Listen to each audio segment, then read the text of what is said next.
Briefly, this is a film by Elf Tribe Productions, wishing and praying for a vision from people in the local area about how we can best care about our body, mind, spirits for solutions to arrive at a future for our children's children that's non-extreme wealth, non-extreme poverty, all beings healthy, happy, free range, tree range, organic, fair trade.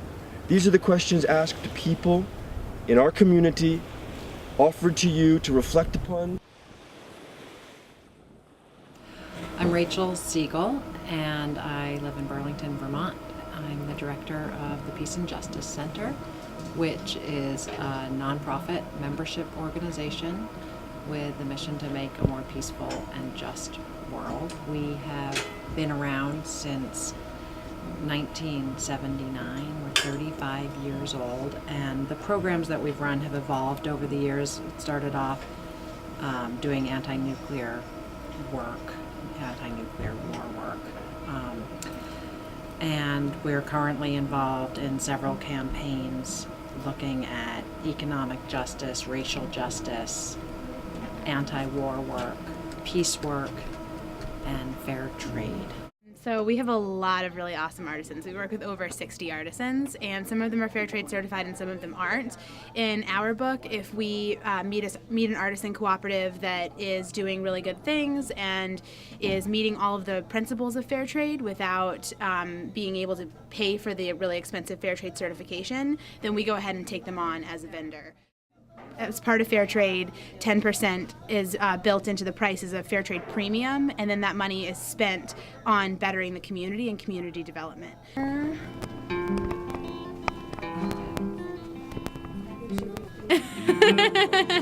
Thank you. I love what you're doing. Sharing everybody's stories, that's important. I think that working in solidarity with other people and other organizations and working collectively is imperative. I don't think that we can operate in a bubble and make as much change as we can working collectively. That if I try to work alone, I'll only get so much done and I'll burn out. And I won't get information from other people. I'll run out of ideas really fast. I need other human beings to collaborate with, to work together with. And together we can do what we cannot do alone.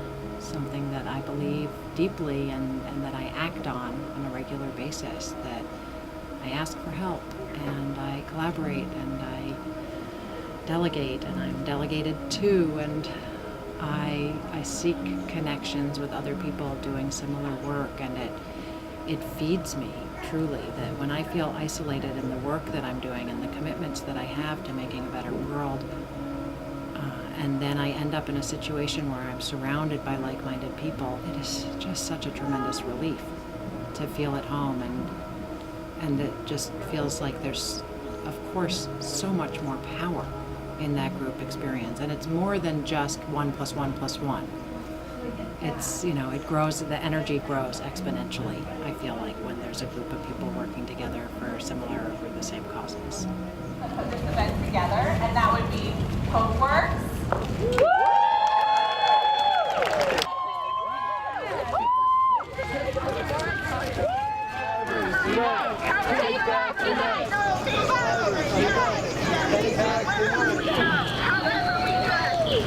Systems that are ask the question. In fact, Ecotopia is a question mark. Are you happy? There's a map of the world on the wall in your room. Green pins where you want to go, white pins where you bend and there isn't even 10, so you're already feeling old. Pretty faces stare back from the magazine stack that you read when you're feeling bored. Look through a telescope lens and it doesn't make sense. You've been there before.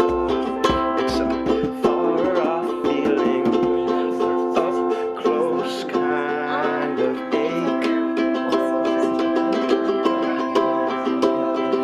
It's a widescreen reason to look the other way.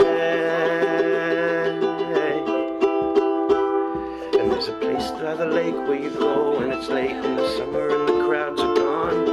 Then you sit all alone with your spots getting stoned, waiting for some peace to come. Like a thing that you tried, that you thought that you liked for a minute, and it all felt wrong. Yeah, that's funny. So, my name is Rob Williams, and I live here in the once and future Republic of Vermont. I do a lot of teaching in the greater Burlington area. I wake up every morning and begin the day with some contemplation, usually getting out on the land somehow, a run, a walk, clear the head. And I think a lot about what the future's going to look like. The challenge is finding a story that is in fact a censored story. A validated independent news story. It's a story that is underreported or perhaps censored in the mainstream corporate commercial news cycle in the United States. We're going to submit our VINs to the next edition, the censored 2015 edition of this particular annual project. So wealthy elite forces dominating our culture, AKA perhaps the 1%, AKA the global elite, AKA. So, utopia. Helen and Scott Nearing, the Vermont and Maine Back to the Landers said it very well. Do the best you can in the place you are, holistically, really. Ourselves, our families, our communities. What do we most need from one another? What do we most need from the planet? What can we give back? I think, by the way, on that point, small is beautiful, which is why I'm a decentralist. I'm an advocate for decentralism, for Vermont independence. Every sun rises and falls. In the end, it will come to us all. Not for us to decide when we're born, when we die. Only how we will live till we're called. And so will every conceivable kind. And peace be the treasure you find. What a life will be worth when we're laid in the earth is decided by those left behind. My name is Dave Littlefield. I live in Burlington, Vermont. I grew up in Wells, Maine. I'm currently going to school here for film production. I am a member of our school student union, and I'm a member of the garden club. I've been getting involved in gardening and agriculture a little bit because I think having healthy food and getting people together is really important. I think as spiritual beings in this amazing place, in our bodies and in this earth right now, we have a responsibility to do the best that we can. Being maybe thrust out into the wilderness or into an unknown situation with, context and help from elders and people who have been through it before to help you along, but to kind of put you out there on your own or with a few other members of your peers to work through a problem together and then come out and be received by the community as okay, you did something successful, way to go, let's support you and help you integrate this experience. I guess solidarity to me is when a bunch of folks can all get behind one idea and stand together and, help each other out mutually to, fight for that ideal or fight for that value or just, band together and be kind of a wall of resistance. If something's trying to change that, it's no, this is where we stand, we're not moving, we're all together.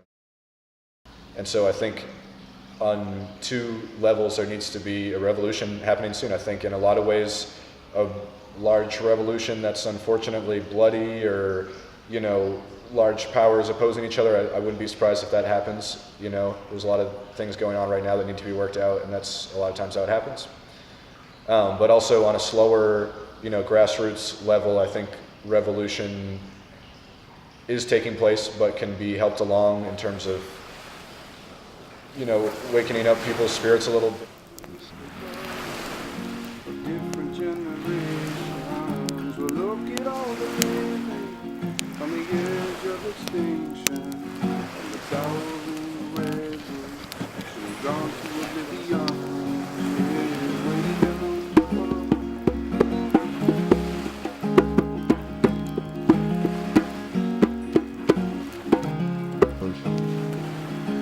Look at all the countries for religion. Look at all the people. Look at all the children made to be like soldiers. Beautiful creations gone like the earth. My brothers feel about my belief system about elves and ecotopia. Initially, huge battles that were epic. All I had to do was mention the karma of food, and I was attacking the fundamental principles of harmony and acceptance, keeping it positive, and hopefully this is what we want. I put prayers, may they be, the workers, animals, and environments be healthy and happy. Tea, non-tortured foods, caring consumerism. We shop, we vote, we are what we eat. Do unto others, ...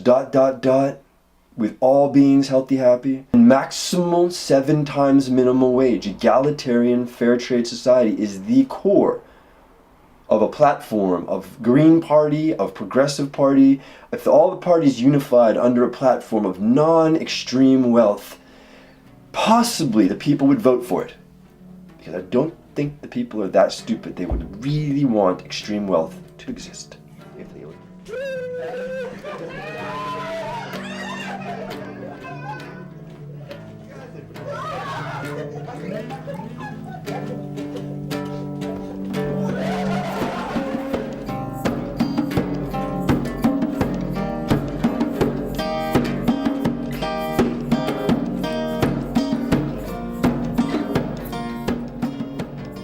If Edward Snowden hadn't done what he did, we'd not be having this conversation.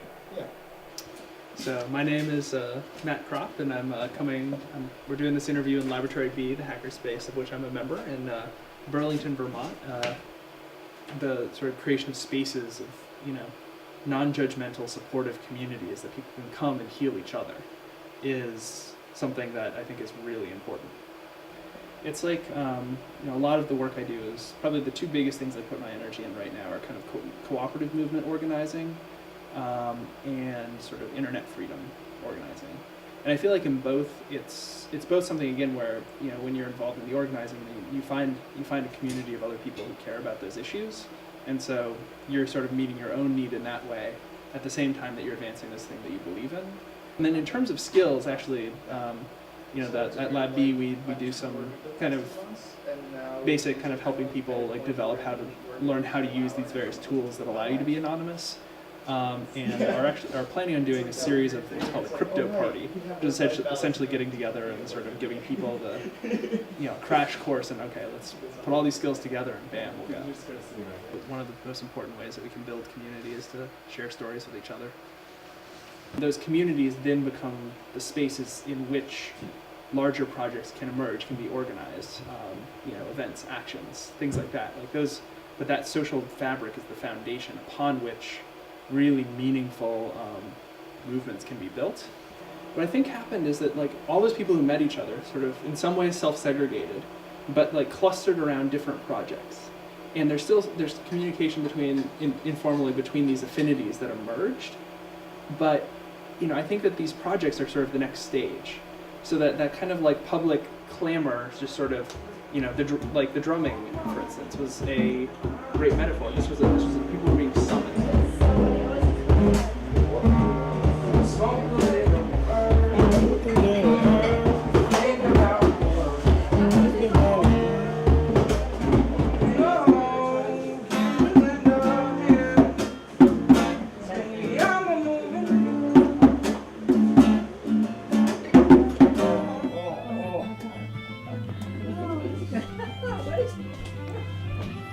We could fly too. I used to call that. I know we used to call that.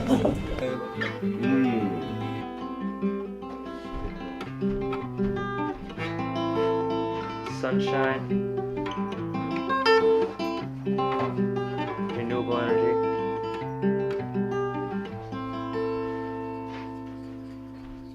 There's struggle, because there's always struggle in life. My name is Robert Havens. I'm a body worker and herbalist. And I just charge all people to go within themselves and see the light that radiates from within. to echo the light that radiates from without. But we can only take responsibility for our actions. And there's only really one person that we can change. We can lead by example for so many people. But when it comes down to the only thing that we can change is our own actions, our own belief system. One thing I do is I walk with a concept in my mind of how I want the world to be. One of the things that helps me is I realize how much my thoughts and actions affect the world around me, and how I can change the world just through altering my thoughts a little bit every day. It's like taking from this pile and putting it in this pile of disbelief and putting it in a pile of belief, this pile of fear and lack of understanding it and putting it in hope and love. I charge people to become conscious of every moment. It's going to slip away from time to time, but when you realize that you're not conscious and you don't know what you're doing, that you're not present, bring yourself back and say, I am here, I am alive, I am seizing this moment for the good of all people, all beings everywhere.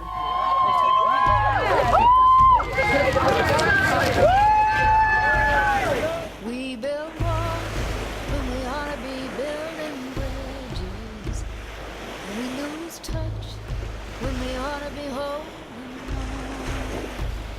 And we hold back when we really should be building.